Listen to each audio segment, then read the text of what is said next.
Bonjour à tous, bienvenue pour une nouvelle guidance flash avec le Cristal Tarot.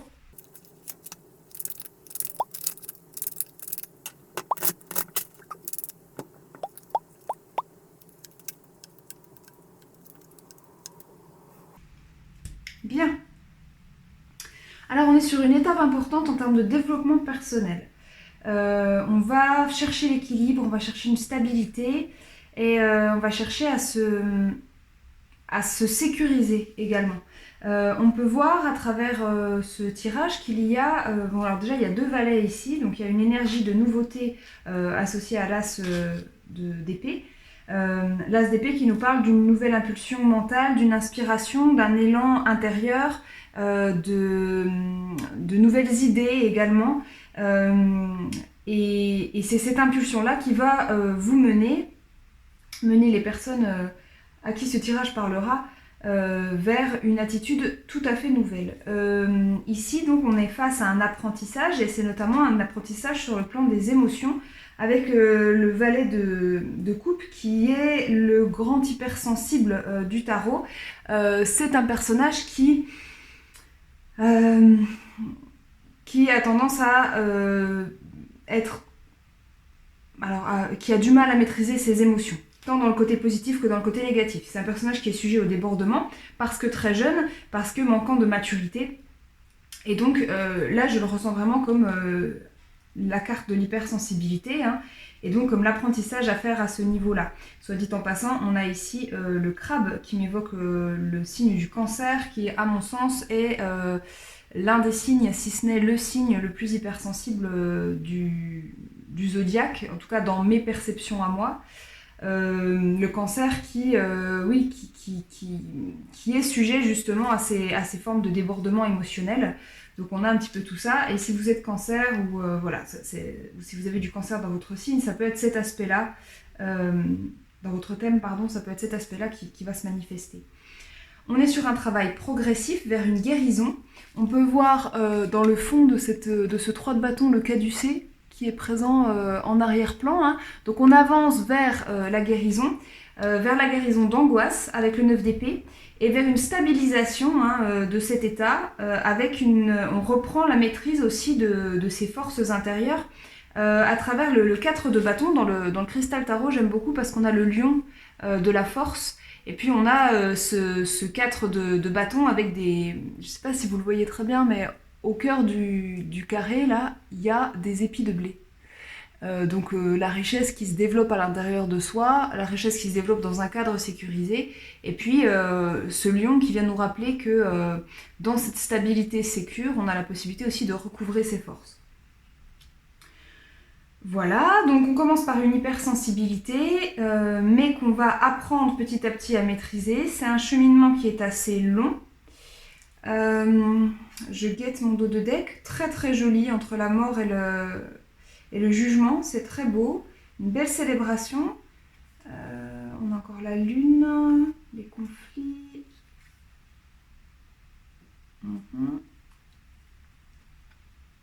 D'accord, c'est une avancée qui est assez lente et dont on verra probablement les fruits.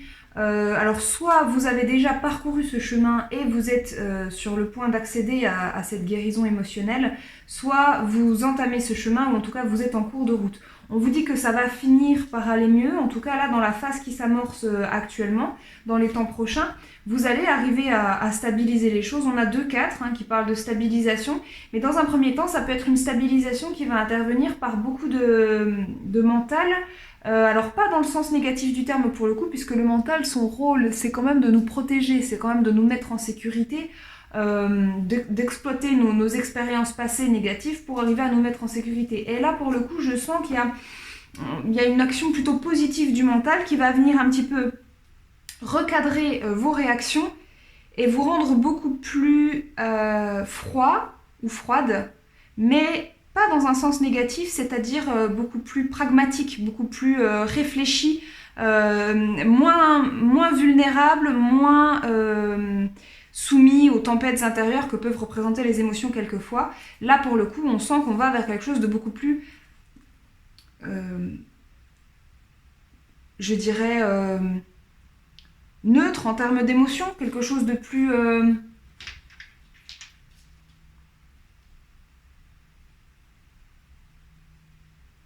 c'est la raison qui prime et plus forcément le cœur. Voilà, en tout cas pendant quelques temps, c'est l'énergie dans laquelle vous serez, c'est-à-dire que vous allez vous protéger en partie, vous allez peut-être même garder certaines informations pour vous dans les échanges que vous aurez avec les gens, peut-être que vous allez, disons, mettre de côté certains aspects de votre vie pour vous concentrer vraiment sur cette stabilisation et sur un sentiment de sécurité. On sent que c'est vraiment ça qui va primer, en tout cas je sens que c'est vraiment ça qui va primer. Le sentiment de sécurité, et l'idée étant de se sentir suffisamment en sécurité pour pouvoir ensuite avancer plus rapidement, ou en tout cas avoir une parole libérée. Il est possible là qu'on ait affaire à des gens qui, par le fait d'une hypersensibilité, ont du mal peut-être à exprimer ce qu'ils pensent, ce qu'ils ressentent, à exprimer le fond de leur inspiration, etc. Là, pour le coup, on sent que de cet as d'épée, on va vers une posture qui est beaucoup plus dans la maîtrise, et on va sortir de sa tête pour entrer en action et pour verbaliser. Je sens qu'il y a de la verbalisation. Alors, comme le tirage n'est pas très précis pour le moment et que on a affaire plutôt à quelque chose de très général, je ne sais pas si c'est sentimental, si on est... j'ai parlé de développement personnel, mais j'aimerais savoir quel domaine ça va venir toucher.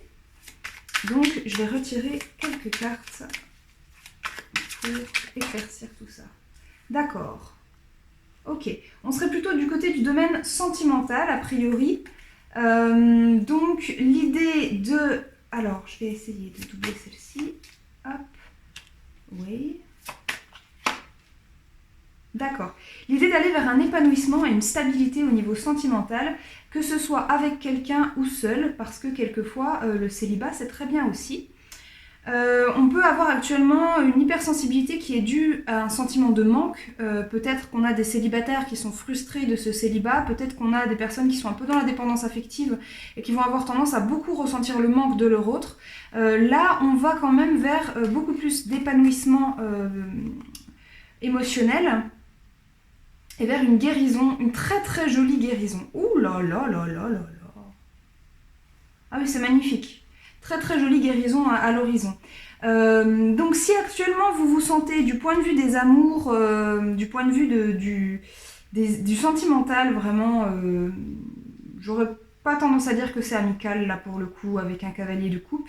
Si vous avez tendance à vous sentir un petit peu instable, à sentir une forme de manque et des émotions très fortes et parfois par moments vraiment négatives qui viennent, vous pouvez aussi avoir des rêves problématiques, des cauchemars, des nuits difficiles, des insomnies, ce genre de choses.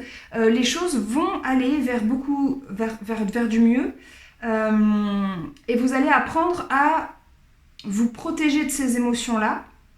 Donc je ne vous cache pas que dans un premier temps, ça peut amener à une attitude beaucoup plus froide envers les personnes de votre entourage et en particulier envers votre autre. En tout cas, un ressenti de froideur parce que là, on a des cartes qui vont nous amener à prendre du recul et à revenir derrière ses propres barrières de sécurité, derrière ses remparts intérieurs pour observer la situation d'un petit peu plus loin, être en mesure de se maîtriser du point de vue des émotions et être en mesure également de prendre les bonnes décisions. On a la notion de décision qui vient là avec le roi d'épée, qui va trancher et qui va se prononcer.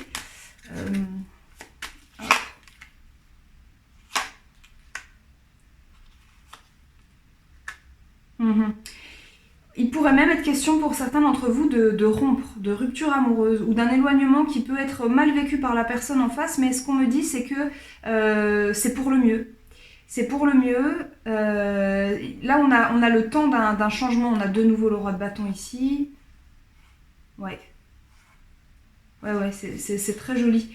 Si cet éloignement est mal vécu par votre autre, s'il y a des douleurs à apaiser, des choses, dites-vous que c'est une guérison qui sera mutuelle. Et si vous êtes dans la notion de rupture vraiment avec la personne en face de vous, si vous vous rendez compte que vous pouvez, ici on pourra avoir la notion entre le 7 de coupe et le 10 de denier de mériter mieux que la situation actuelle. Donc si c'est ce qui ressort de vos échanges, ne restez pas dans l'angoisse. Protégez-vous, analysez les choses de loin, prenez le recul nécessaire et agissez. Ce qu'on me dit, c'est que on peut avoir... il peut y avoir une forme de mélancolie, mais elle passera. Jolie guérison à la clé, joli retour à l'équilibre. Ouais, avec la mythe.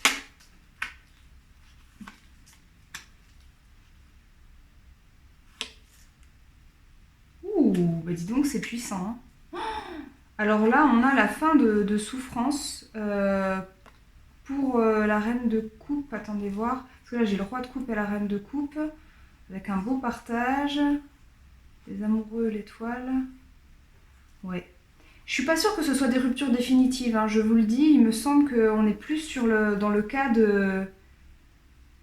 d'une guérison. Et ça peut être une guérison du couple. Parce que là, en ayant 2-2, et puis j'avais le 2 de coupe dans mon dos de deck tout à l'heure. Il est tout à fait possible que ce soit une guérison commune, mais qui va être impulsée par l'un des deux partenaires, probablement par vous, avec cette prise de recul. Ça peut être une pause, un moment d'arrêt, de stop dans la relation, parce qu'on a besoin de prendre le recul et d'analyser un peu ce qui se passe, et de comprendre aussi que ce qu'on ressent de négatif, c'est à nous de le guérir nous-mêmes, et pas forcément, on n'a pas forcément à aller chercher le soulagement chez l'autre. C'est ce que je peux percevoir. Je vois aussi à travers ces cartes-là, de manière assez nette, ouais, en fait on a deux situations. Alors on a affaire à deux situations. Soit vous avez une guérison mutuelle, mais qui est entraînée par la décision de prendre du recul par l'un des deux partenaires. L'un des deux partenaires ressent trop d'émotions, beaucoup de manque, de dépendance affective. On va donc couper momentanément, se protéger, que ce soit physiquement, c'est-à-dire on ne voit plus la personne pendant quelques temps, ou que ce soit mentalement, c'est-à-dire je prends le recul nécessaire et j'adopte une forme de froideur vis-à-vis de l'autre pour analyser mes réactions et les siennes. Ça, c'est une première possibilité. La seconde possibilité est que je souhaite à toutes les personnes qui sont dans cette situation, ça peut être également de trancher et de couper avec une personne toxique. Là, pour le coup, entre le diable et le magicien, on a typiquement le manipulateur pervers narcissique. C'est les cartes qui vont ressortir dans ce type de profil. Et entre les deux, j'ai la justice. La justice qui vient trancher, qui vient rétablir cet équilibre-là. Un équilibre, un partenariat qui peut se faire avec vous-même, hein, dans la décision prise de faire cesser les angoisses, d'aller vers plus de stabilité et de sécurité, et donc de vous isoler de l'autre pour trancher, pour avancer. Donc j'ai ces deux possibilités-là. Soit on fait une pause, c'est temporaire, on guérit chacun de son côté et on se retrouve ensuite. Soit il y a rupture parce que la situation n'est pas tenable et parce que vous vous rendez compte que vous méritez mieux. Et ça, c'est une très très belle victoire dans votre développement personnel que de prendre conscience que vous méritez mieux que ça et que vous pouvez aller chercher ce mieux et que c'est votre responsabilité que d'aller chercher ce mieux. Voilà, chers amis, j'espère que cette guidance vous aura plu, qu'elle vous aura apporté des messages. Et je vous souhaite une très bonne journée, très bonne soirée, très bonne semaine, très bonne continuation. À bientôt pour de nouvelles aventures. Bye bye.